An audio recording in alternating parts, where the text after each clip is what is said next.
ની જાત આખો ભગત કે હું કરીએ આ નથી અમારી નાત.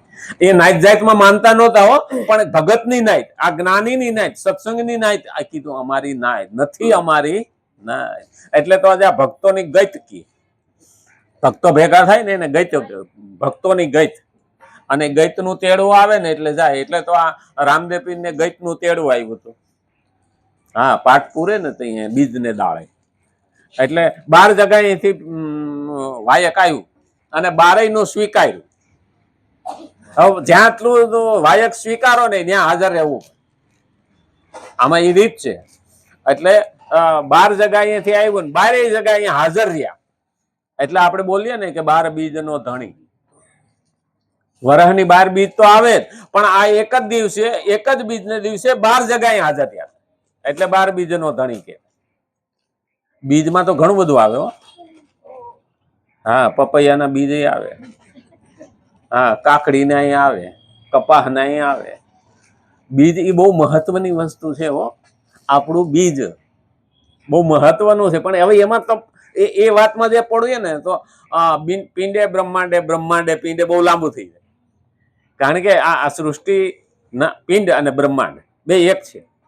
જે પિંડમાં છે બ્રહ્માંડમાં છે, જે બ્રહ્માંડમાં છે પિંડમાં છે. એ બહુ લાંબી વાત છે. અને એટલે જ કીધું છે,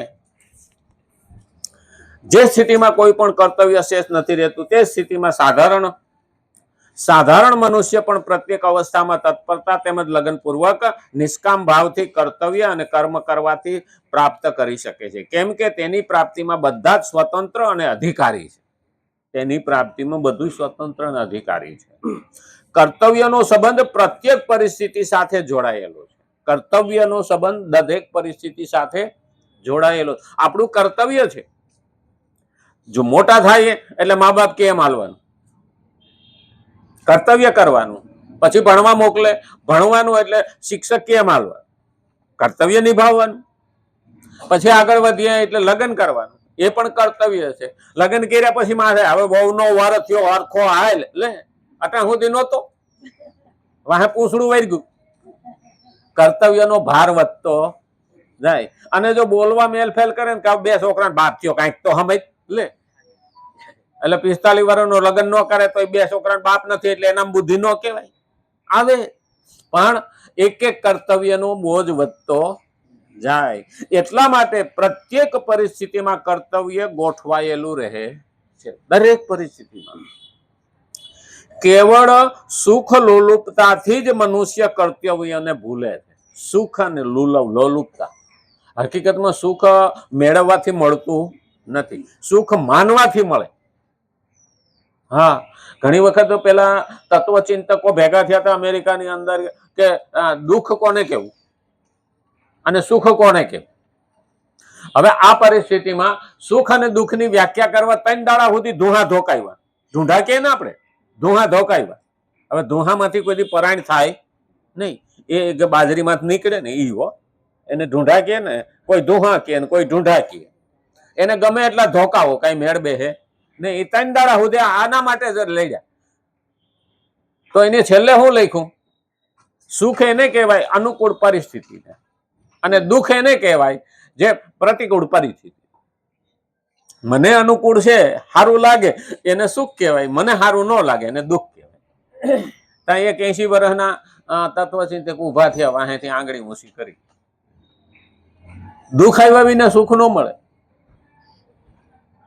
તો તમે દુઃખને તો એમ કહો છો કે પ્રતિકૂળ પરિસ્થિતિ, અને સુખને એવું કહેશો અનુકૂળ પરિસ્થિતિ. અનુકૂળ પરિસ્થિતિ લાવવી હોય તો પ્રતિકૂળ પરિસ્થિતિને ભોગવવી પડે, એટલે કે શક્ય જ નથી.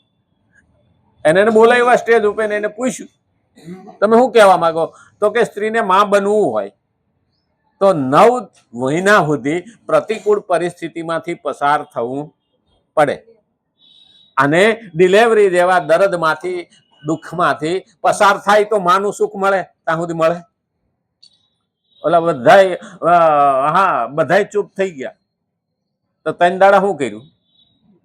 આપણા નરસિંહ મહેતાએ કીધું, સુખ દુઃખ મનમાં આણીએ, ઘટ સાથરે ઘડિયા રઘુનાથના જડિયા. કોઈ માણસ એમ કહેતો હોય ને કે મારે દુઃખ નથી જોઈતું, પણ સુખ ત્યારે જ ખબર પડે કે જો દુઃખ ના હોય તો ખબર પડે નહીં. દરેક વસ્તુ કડવું ખાવ તો મીઠાની ખબર પડે, અને ગળ્યું ખાવ ને તો કડવાની ખબર પડે. દરેક બે વસ્તુ રહેવાની જ છે સિક્કાની બીજી બાજુ. એટલે અનુકૂળ અને પ્રતિકૂળ પરિસ્થિતિ આપણે ઊભી કરીએ. હકીકતમાં આમ જોવા જઈએ ને તો મોહાળમાં જમણવારને માં પીરસનારી. જો માં ઉપર પ્રેમ હોય ને તો હું પીરસે છે એવું કોઈ દિવસ આપણે થાળીમાં જોતા નથી. કોના ઉપર? પીરસનાર ઉપર પ્રેમ હોવો જોઈએ.